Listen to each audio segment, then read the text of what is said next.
What if the problem isn't that we misunderstand reality, but that we can't survive it without turning it into a map?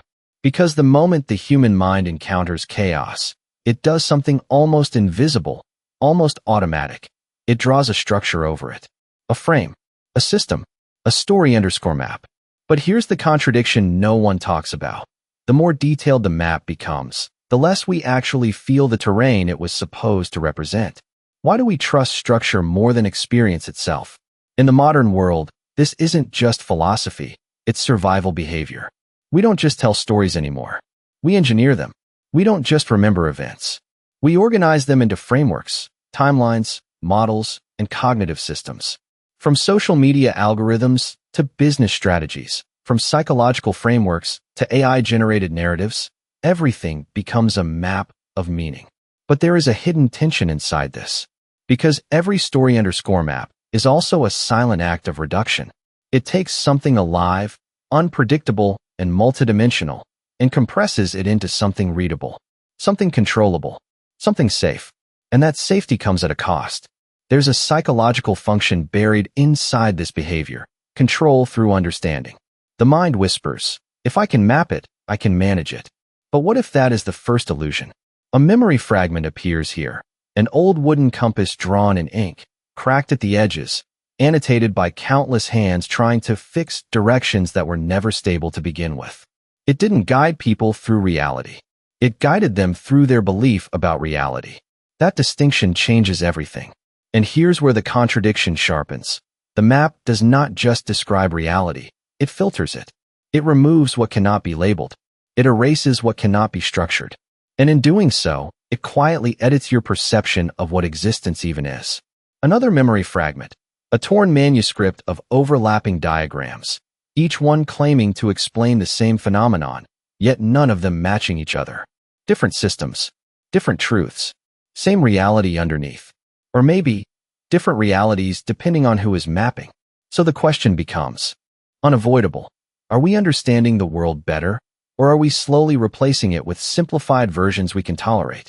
In Journey to the West's symbolic psychology, this is not a story of travel. It is a story of perception. Every realm is not a place, but a mental state. Every structure is not geography, but cognition trying to stabilize what cannot be stabilized. The map is never neutral. It is always a projection of desire, the desire to make the infinite finite. And that reveals the deeper spiritual function. Because the act of mapping reality is not just intellectual, it is existential. It is the mind's attempt to protect itself from the terror of the unstructured, from the unknown that refuses to become known, from the truth that cannot be reduced into language without losing something essential in translation. But here is the escalation no system prepares you for. The more complete your map becomes, the more invisible reality becomes behind it. You begin to see your model instead of the world, your framework instead of experience, your interpretation instead of presence. And slowly, without noticing, the map stops being a tool and starts becoming a prison. So now the tension shifts again.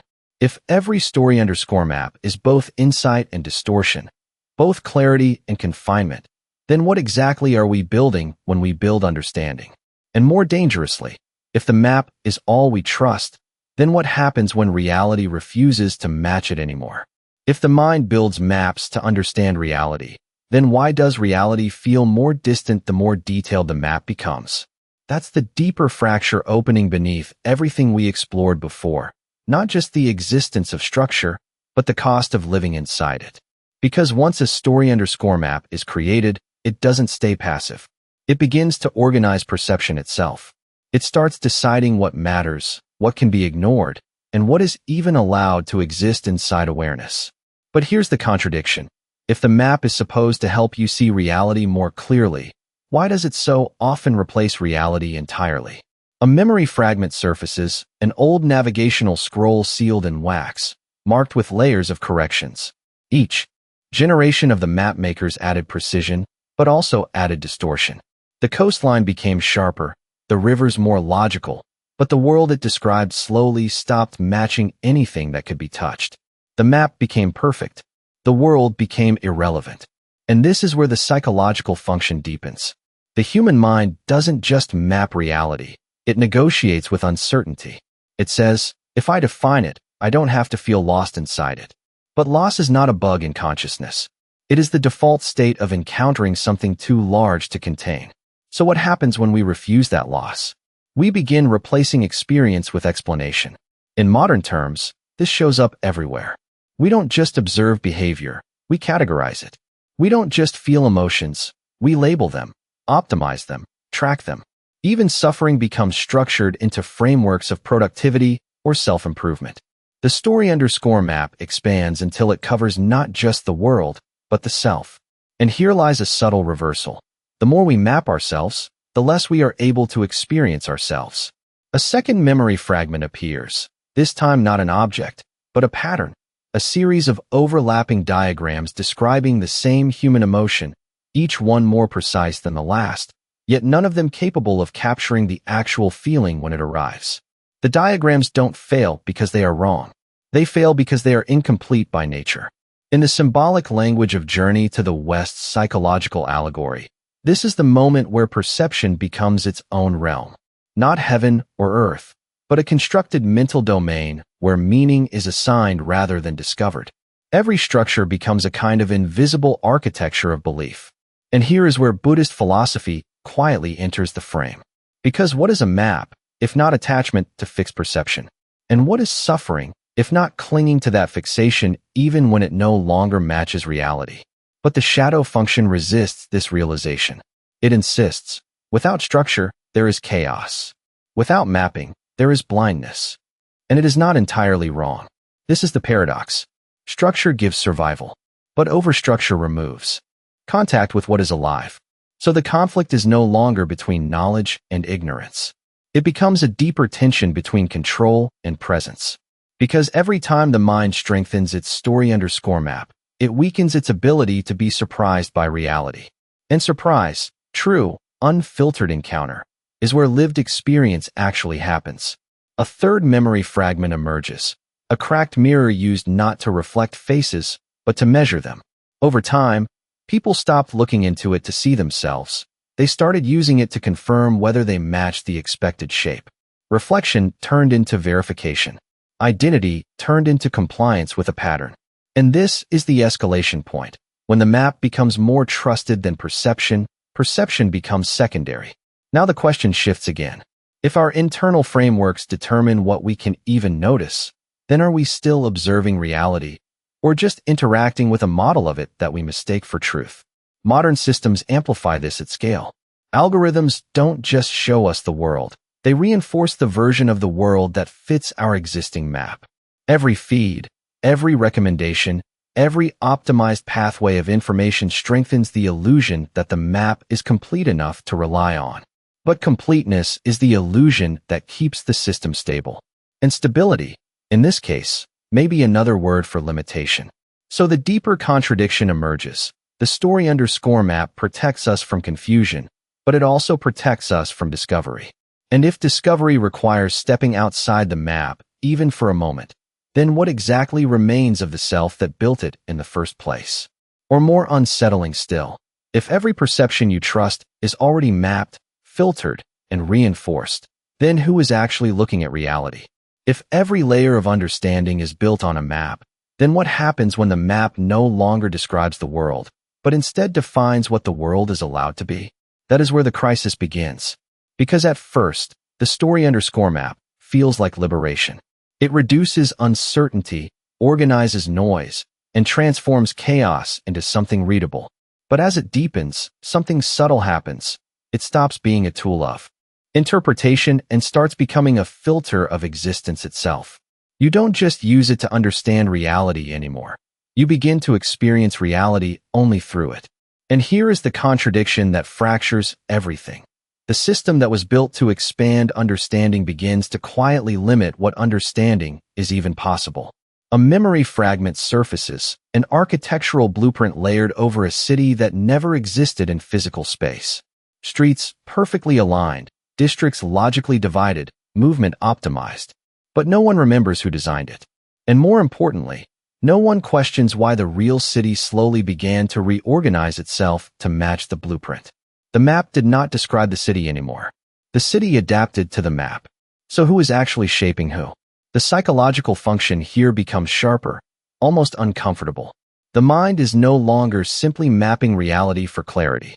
It is now outsourcing perception to structure. It says, without saying it, I will see only what I have already defined. But this introduces a deeper shadow function. Because anything outside the map does not disappear. It becomes invisible by interpretation, not by absence. And what is invisible cannot be questioned. What cannot be questioned begins to govern behavior silently. A second memory fragment appears, an ancient navigation instrument made of bronze and glass. It was designed to locate direction in open space. But over time, sailors stopped looking at the horizon and started looking only at the instrument. Eventually, storms were no longer feared because they were real, but because they were not included in the system of prediction. And this is where escalation begins. At the individual level, the story_map creates clarity. At the group level, it creates consensus. But at the systemic level, it creates dependency. Entire communities begin to align not with reality itself, but with the shared model of reality that feels most stable. Now the contradiction expands beyond the mind. Because if multiple maps exist, and each one feels coherent internally, then coherence is no longer proof of truth. It becomes proof of design.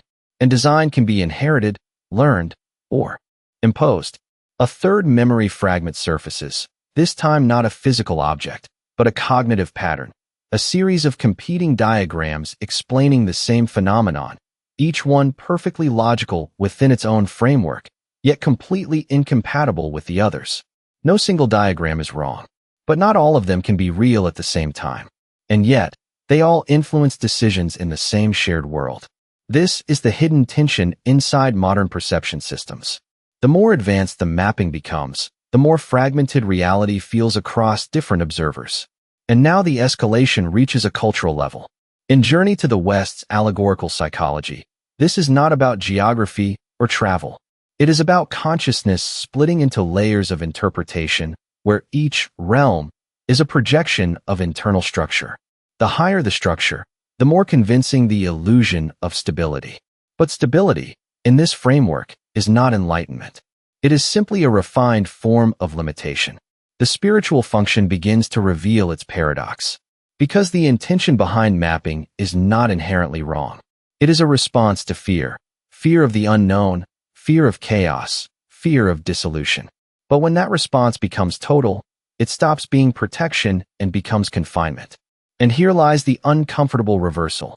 What we call understanding may actually be the gradual replacement of reality with something easier to manage. So the consequence is no longer theoretical. It becomes existential. If every perception you have is already filtered through a structure you trust, then reality does not reach you directly. It arrives translated, edited, reduced. And what gets lost in translation is not detail, it is immediacy. The moment before interpretation, the raw encounter, the unstructured truth that cannot be stabilized. And as this realization deepens, another contradiction emerges, one that is harder to hold than all the previous ones combined. If the map is what allows you to function, but also what prevents you from seeing what is actually there, then what happens when you begin to suspect that the map is not optional, but unavoidable? Because if every attempt to understand reality is itself another layer of mapping, then where exactly does reality end and interpretation begin?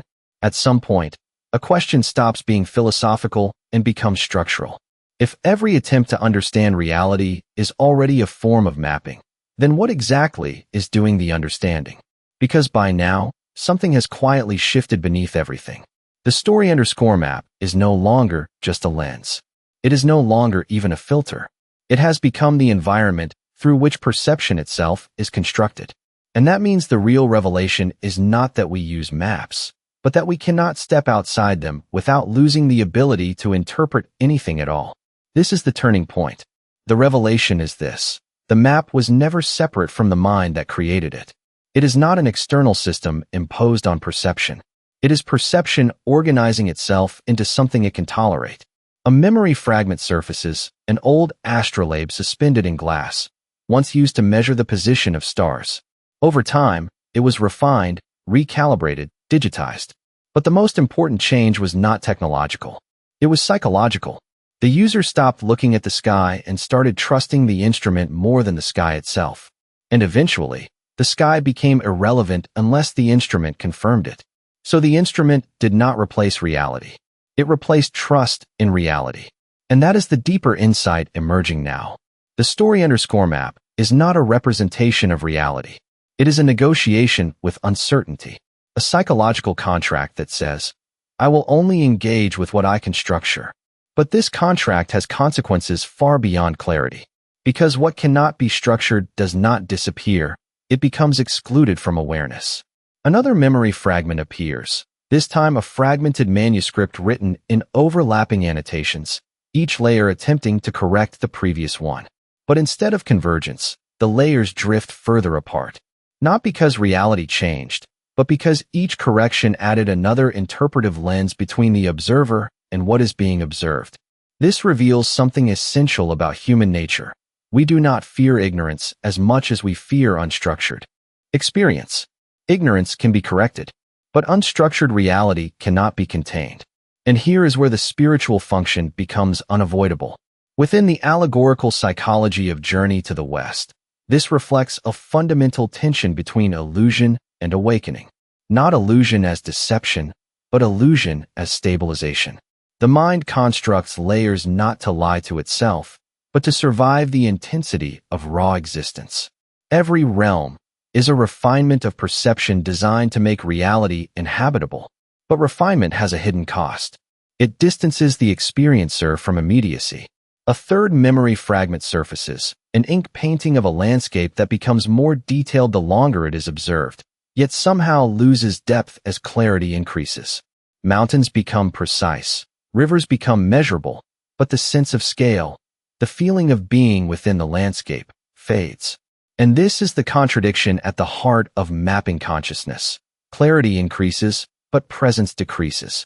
Now the revelation expands outward. The story_map is not just psychological. It is cultural. Entire systems of knowledge, education, and communication are built on the assumption that reality can be fully translated into structure. But translation is always reduction. And reduction always excludes something essential that cannot be carried forward. This is why different systems of truth can coexist without reconciling. Not because reality is fragmented, but because interpretation is. And here comes the escalation. At a societal level, shared maps create alignment. At a civilizational level, they create ideology. And at a spiritual level, they create the illusion that reality has been sufficiently understood. But sufficiency is the most dangerous illusion of all, because it stops questioning. So the deeper consequence emerges. When the map becomes complete enough, curiosity does not disappear. It gets redirected toward refining the map instead of encountering reality. And now the scale shifts again. If every perception is mediated by structure, then even the idea of raw experience becomes a concept inside a map. There is no escape route that does not immediately become another layer of interpretation. So what does that imply about the observer? A final memory fragment appears, this time not an object, but a sensation, standing at the edge of a vast unknown field, feeling the pressure to name it before stepping into it. The naming does not describe the field. It tames the fear of not knowing what it is. And that leads to the deepest revelation yet. The map is not something we use to understand reality. It is something reality uses through us to organize itself into meaning. But even that realization fractures immediately into a larger mystery. If every attempt to step outside the map becomes another form of mapping, then is there ever a moment where perception is not already structured? Or is the act of seeing itself inseparable from the architecture we call understanding? Then the real question is no longer about whether we can step outside the map. It becomes something far more unsettling. What if there was never an outside to begin with? Because at this point, the story_map is not sitting in front of perception anymore. It is woven into the act of perception itself. The mind does not first see reality and then interpret it. It only ever sees what has already been structured into visibility. And that means the boundary between world and interpretation may have never existed as two separate things. The core revelation emerges here with full weight. What we call understanding is not access to reality, but the continuous construction of a livable version of it. A memory fragment appears, an ancient lens carved from polished obsidian. It was said to reveal truth by removing distortion. But those who looked through it began noticing something strange. The longer they stared, the more the world aligned with the lens's curvature, as if reality itself adjusted to match the act of looking. The lens did not show truth. It trained reality to resemble expectation. And this is the shift that changes everything. The story_map is not a description of the world. It is a participation in shaping what the world becomes for the observer. It is not passive reflection. It is active construction disguised as interpretation. So the psychological function reveals its deeper layer. The mind is not trying to find truth in chaos. It is trying to stabilize existence into something it can emotionally survive. But this stabilization comes with a hidden cost. A second memory fragment surfaces, an unfinished architectural model suspended in glass, designed to represent a city that adapts itself to whoever studies it. Every observer sees a slightly different version of the same structure, yet each believes theirs is the definitive one. The model does not contain contradiction. It generates it through perspective. This exposes the first major consequence. If every perception is shaped by structure, then disagreement is not just disagreement about reality. It is disagreement between different constructed realities. And that means the conflict is not external. It is architectural. Now the insight expands into a deeper spiritual function. In the allegorical lens of Journey to the West psychological system, this is the moment where illusion is no longer something that deceives you. It becomes something that organizes your entire experience of being alive. Each realm is not a place to escape from, but a layer of interpretation that consciousness inhabits without noticing. And here lies the paradox. The more refined the interpretation, the less visible the interpreter becomes. A third memory fragment appears, an inked mandala drawn over and over again until the original lines disappear beneath repetition. Yet each repetition claims to bring it closer to completion. But completion never arrives. Instead, the act of refining the pattern becomes the meaning itself. And now the scale shifts again. At the individual level, this is cognition. At the social level, it becomes shared narratives. At the civilizational level, it becomes systems of knowledge. But at the deepest layer, it becomes identity itself, the story a mind tells to remain coherent across time. So the revelation deepens into something harder to escape. The story_map is not something we have. It is something we are continuously becoming through interpretation. And this is where desire enters the structure. Because the desire to understand is not separate from the desire to control what is understood. The mind builds structure not only to know reality, but to reduce the emotional volatility of not knowing it.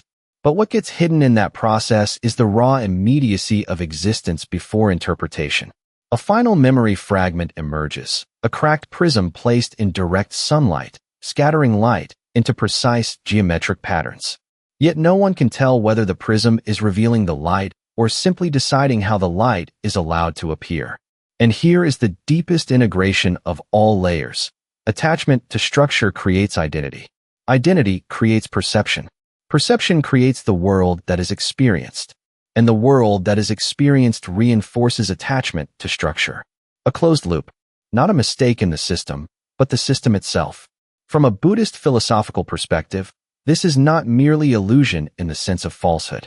It is illusion in the sense of continuous fabrication, reality being assembled moment by moment through grasping and labeling. And yet the paradox remains unresolved. If every attempt to perceive reality is already shaped by structure, then even the recognition of this mechanism becomes part of the structure itself. So the question is no longer what is real. It becomes something far more disorienting. If understanding is inseparable from construction, then what would it mean for a mind to exist without constructing anything at all? If every structure we build to understand reality eventually becomes the way we live inside it, then what remains after the structure no longer feels optional?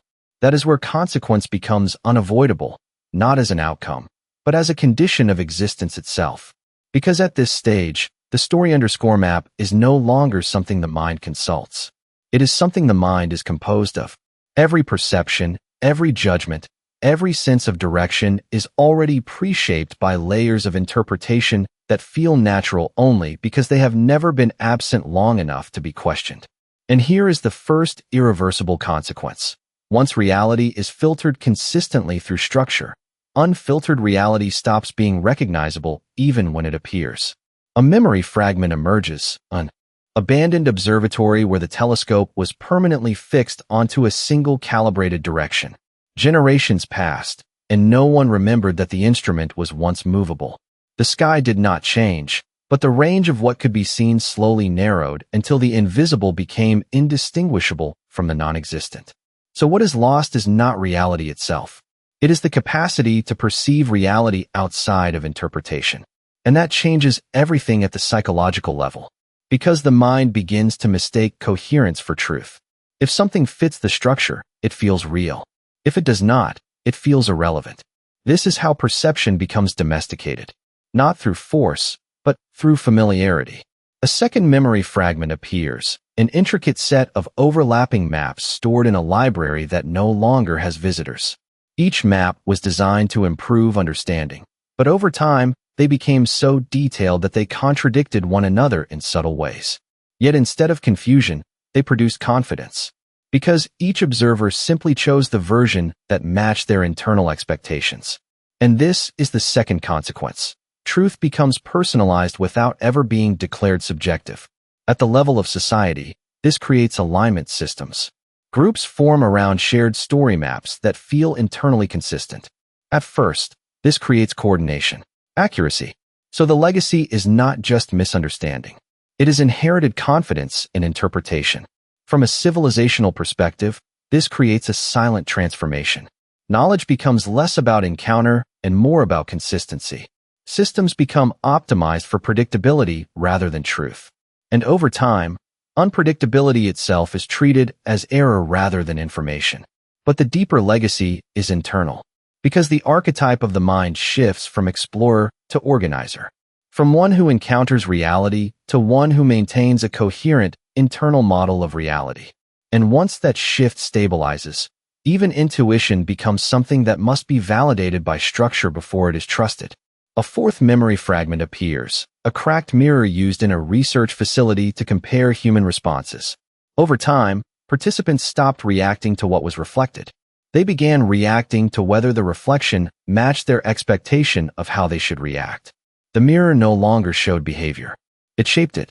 And this is the silent consequence. Perception becomes recursive. It loops back into itself until origin and reflection can no longer be separated. At the spiritual level, this produces a subtler form of attachment, not to objects or outcomes, but to interpretive stability. The need for meaning becomes indistinguishable from the need for structure. And suffering begins not when meaning is absent, but when meaning cannot be stabilized. A fifth memory fragment emerges, an unfinished manuscript sealed in layers of annotations, each attempt to clarify the text adding another layer of complexity until the original message is no longer recoverable. Yet no one discards it, because the act of interpretation itself has become more valuable than the content being interpreted. So what remains after all of this is not clarity, but dependency. Dependency on structure. Dependency on interpretation. Dependency on the story map as the only acceptable interface between consciousness and reality. And here is the final scale shift of this consequence. Once structure becomes the condition of perception, even liberation is imagined through structure, which means the system does not end. It replicates. It refines itself through every attempt to escape it. So the legacy is not a conclusion. It is an ongoing architecture of seeing. And that leads to the question that remains when everything else has been accounted for. If every attempt to understand reality strengthens the structure that mediates it, then what would it mean for perception itself to stop reinforcing what it sees? In the end, nothing outside the mind needed to be solved. Because the entire time, the question was never about whether reality could be mapped correctly. It was about why the mind cannot stop mapping at all. And that realization changes the direction of everything that came before it. What began as a search for structure slowly reveals itself as a study of attachment not to ideas, but to the necessity of reducing the unknown into something that feels containable. The story map was never the destination. It was the reflex. A final memory fragment surfaces, an empty cartography room where maps no longer hang on the walls. Yet the hands of those who enter still trace invisible lines in the air, as if the absence of structure itself has become something the mind instinctively tries to organize. Even without material frameworks, the habit remains. So what does that leave us with? Not an answer, but a recognition that the archetype beneath it all is not the mapmaker as a thinker, but the mapmaker as a condition of consciousness. The psychological function is not problem-solving. It is stabilization. The spiritual function is not control over reality, but the attempt to soften the shock of its formlessness into something the self can endure. And in that light, the shadow is no longer distortion. It is dependence. Dependence on meaning that holds still long enough to be believed. A second memory fragment appears, an ancient compass with no fixed north, spinning gently in a field where direction itself is no longer absolute. Travelers once feared it, not because it failed, but because it refused to settle into certainty. It revealed movement instead of destination, process instead of endpoint. And that is the final shift in perspective. What if understanding was never meant to produce certainty? What if it was only ever meant to reveal the instability of all certainty? At the level of human nature, this changes everything. The desire to structure reality is not a flaw to eliminate. It is the mechanism through which consciousness negotiates existence. But when that mechanism becomes invisible to itself, it stops being a tool and becomes a worldview that cannot see its own boundaries. At the level of spiritual reflection, this is where the allegory deepens beyond interpretation, not into escape from structure, but into awareness of structure as structure. Not freedom from mapping, but recognition of mapping as a continuous act that never resolves into final form. A third memory fragment surfaces, an ink drawing that appears to depict a landscape, but shifts depending on the angle of observation. From one perspective, it is a mountain range. From another, it is a network of flowing rivers. From another, it is a single continuous line with no separation at all. And yet none of these versions cancel each other. They coexist as expressions of the same underlying ambiguity.